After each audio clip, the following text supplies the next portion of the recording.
And in general, I just think this is something like in all of our writing we can work on. I know it's something that I can work on in my writing, is thinking about brevity. So last time we talked about organization, right? Thinking about how to organize our writing into ideas, and then how we organize maybe transitions between ideas. And a big part of that, of course, is paragraphs and how we organize paragraphs in our writing. But then, you know, if we think of paragraphs maybe as like the bins at the farmer's market that organize the produce, and this is where my analogy falls apart. But to me, oh, well, no, maybe it works. Okay.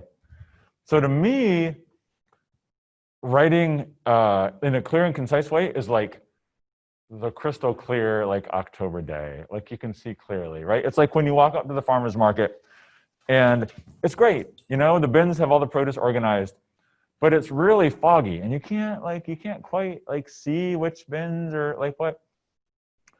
And to me, like when I have extra words in my writing and I take a lot more words than I need to say something, it's kind of like the fog in the mountains, the Smoky Mountains, which fog is nice in the right context, but not necessarily when you're trying to really see something clearly.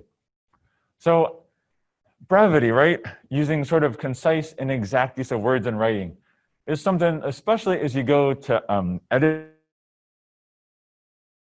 writing, to focus on this. And again, for me personally, my first drafts, I try to get my ideas out, think about organization. And then as I move on, thinking about brevity is a big part of writing successfully. So what are some of the ways that we can perhaps tighten up our writing and say things with an economy of words, if that makes sense? What are some of the things that I should look at as I'm reviewing my first draft to tighten up words? What are some of the things we can do to tighten up the writing and remove some extra words? And I'm guilty, as a lot of folks, in having like minimum page requirements on some assignments. And when we write in those sort of settings, it doesn't foster economy of prose, right? It fosters being rewarded for writing the same thing in 3 sentences as you could have in 1. But especially as you move on and do professional writing, really learning how to say things concisely and efficiently is important. So yeah, so just a couple kind of things to keep in mind. So often we'll see redundancy in a sentence or a paragraph. And I love the idea of reading out loud. Just read it out loud. Because when I read things out loud, that's when I start to hear things. I start to hear words that are used more than once. So one of the ways to do that is just picking up words that are used redundantly. And often it happens that in our actual paper draft, it's redundant, whereas when we were writing it, we might not have noticed because we might have pulled this idea and worked over here and worked over here and worked over here. And then not necessarily realize that some of those words are redundant. As Clay mentioned, in general, if I see a sentence and it's rather long or lengthy, my first thought process is, can I say this in the same way with fewer words?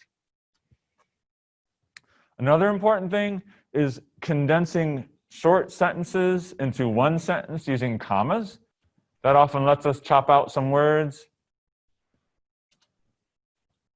And then, this is a big one. You know, audience is a super important thing to keep in mind with any kind of communication, right? Oral communication, written communication, whatever. And thinking about the information your audience already knows can help you write more concisely because you don't have to include information which they already know. So as you're reading through your writing, think about, number one, you know, what are things that your audience already knows? And then also, do I have details in my writing that don't really get my point across? They may be true, but they don't really help get my point across. So I just wanted to share a couple examples here and think about how we can tighten them up.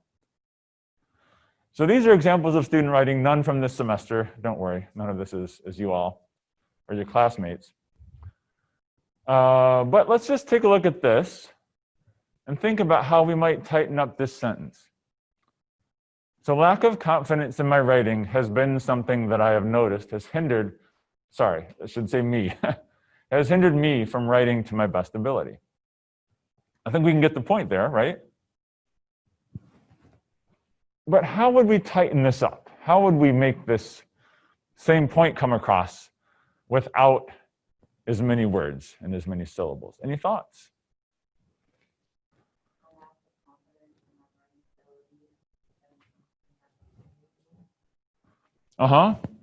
Good. So we've cut out some words there. Yeah, so a lack of confidence in my writing ability is something that has hindered me. I think was that what you said? Yeah, so we've cut out a few that way. Anybody see any other approaches?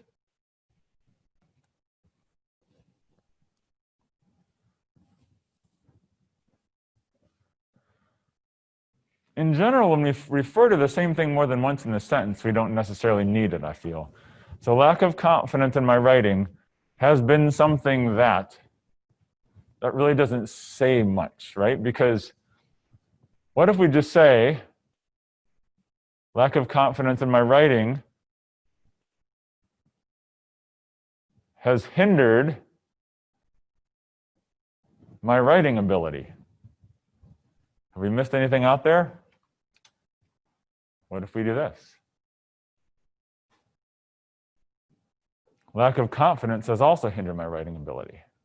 Has that missed out on any meaning there? With these things, I don't think there's one right answer. There's always multiple ways to do it, you know, and you just ask yourself, like, did it grab the meaning or not? So to me, this is a sentence that like helps me hit the page limits, right? But this is a sentence that I write if I want to show my reader that I know how to communicate really succinctly. Yeah? Okay, cool. What about this one? Any thoughts on this one?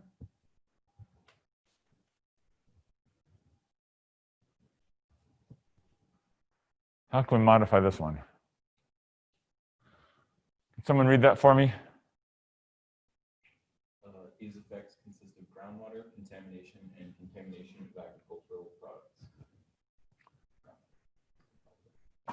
What was that? I said there's no comma there. Oh, yeah, right. There could have been, yeah. How can we tighten that up? Yeah, sorry. It's these effects consist of contamination of groundwater. Yeah, exactly, right? We've got a real clear repetition of a word there. So however you want to do that, these effects consist of contamination of, or effects consist of groundwater and agricultural product contamination, right? Okay, how about this one? Bless you. There have been few studies that I'm aware of that have conducted research focusing on fish species in the Swannanoa River. Sorry, I read that out loud. I should have asked for a volunteer. What's a way we could tighten that up?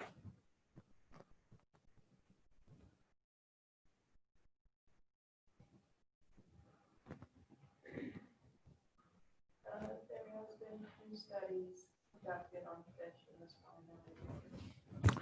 Good. So we're removing this I am aware of, because we know, right, that we're only going to write about things we're aware of. So yeah, that's a piece that we don't need that we could cut right out.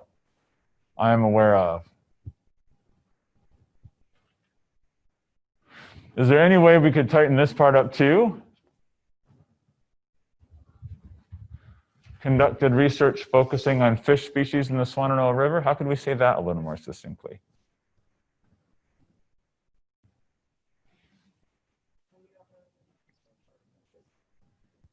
Say that again, Harley? You don't need research or Right. You could say, yeah, we could just say that have conducted research on Swannanoa River fishes.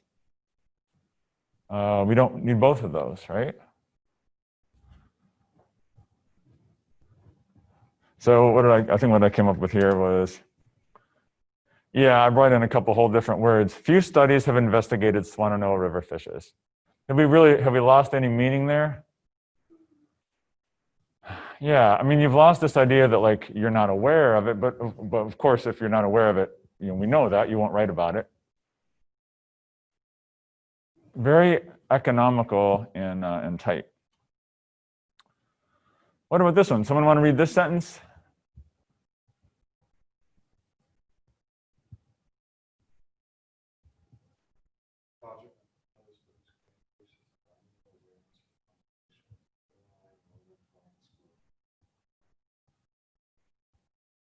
Cool. How might that be tightened up?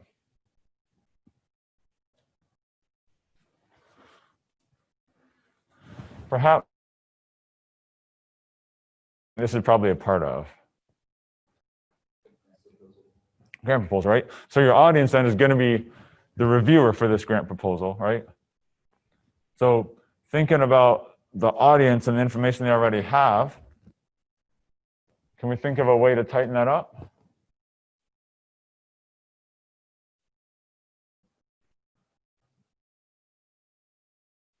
Is there a more efficient way to say the project I propose for this grant?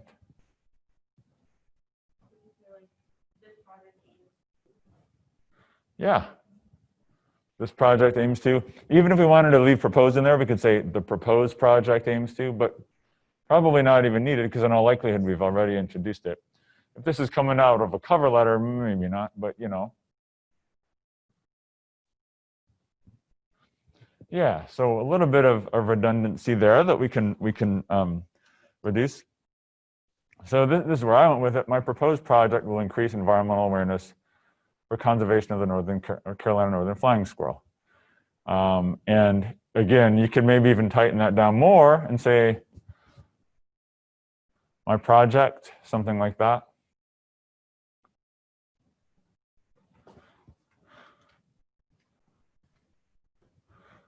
Someone want to read this?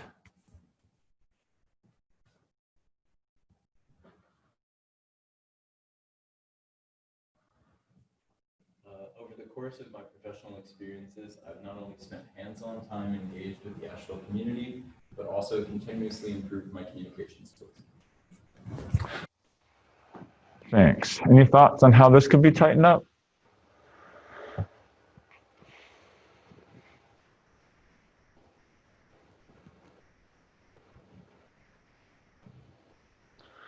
So any way to tighten this part up where it says over the course of? Yeah, that's one word that comes to mind, during. Right? So over the course of, during my professional experiences.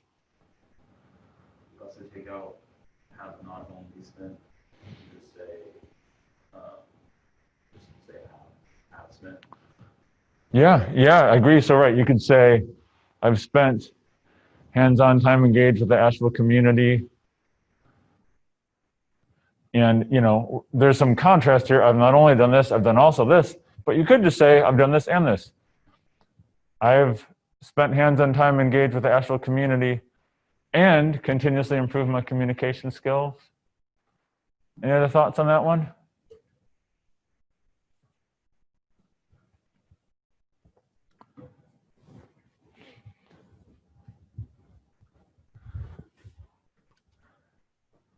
So I guess, so this is what I came up with, which is not all that much shorter, but I liked it better. Professionally, I've continuously worked, and maybe I'll knock off continuously. Professionally, I've worked. I don't really like this. How can we make this one better, you guys? I don't like professional. Like it is like. Yeah. You could just say like.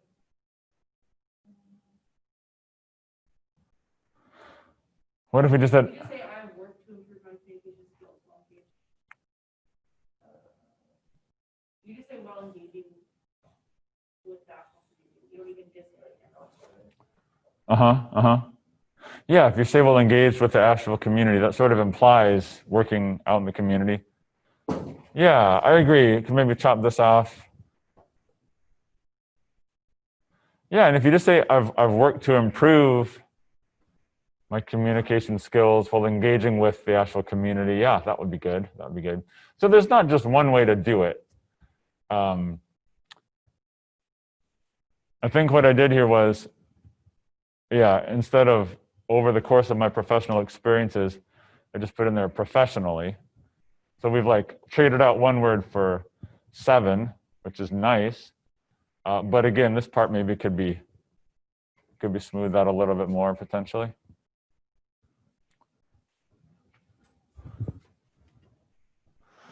Cool. Maybe one more here. Someone read this one?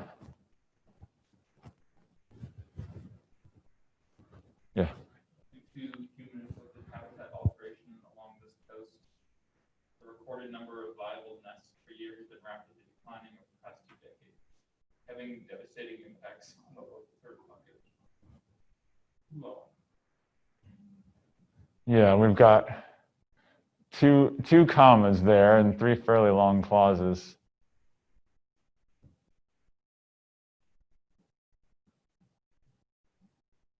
What are some ways we could shorten this up?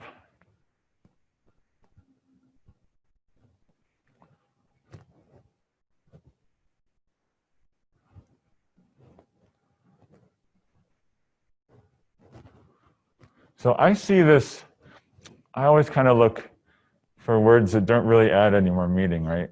Any words here that don't really add any more meaning for y'all? Recorded, right? If it's a number, then we know that someone's recorded it. So you could just say the number of viable nests.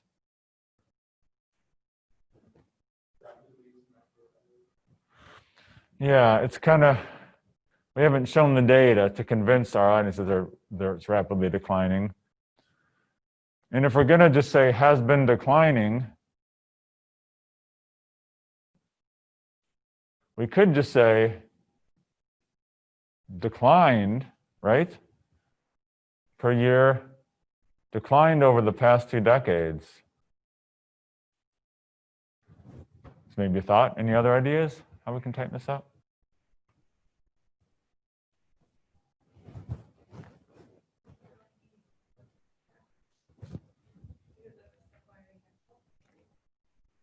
Right, yeah. So you could say something like declined over 2 decades. And I guess the question is whether people would know that that was the most recent 2 decades or not. But yeah, past, clearly. We're not talking about the future 2 decades here, for sure. I always like to start off sentences with fairly powerful words. So words that start with our main clause. So you could start out with human, right? You could say human inflicted habitat alteration has reduced reduced number of viable nests over the past 2 decades or something like that. So kind of starting with the main point. So what did I come up with on this one? So I guess I left the last 2 decades in just to make the point that it was the most recent 2. But over the past 2 decades, human-inflicted habitat alteration along this coast has reduced the number of viable nests annually, a devastating impact on local turtle populations. I don't really like that either. Yeah, if you want to leave that word devastating in there, you might say something like, I don't know, to devastating effect on local turtle population. I don't know. That would work.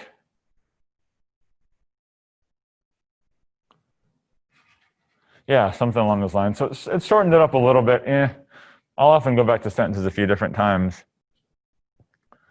So yeah, just kind of work to develop your ear for tight sentences that really grab your meaning, and always think about if there are words that you can do without, if there's something that you can say in 3 words instead of 5.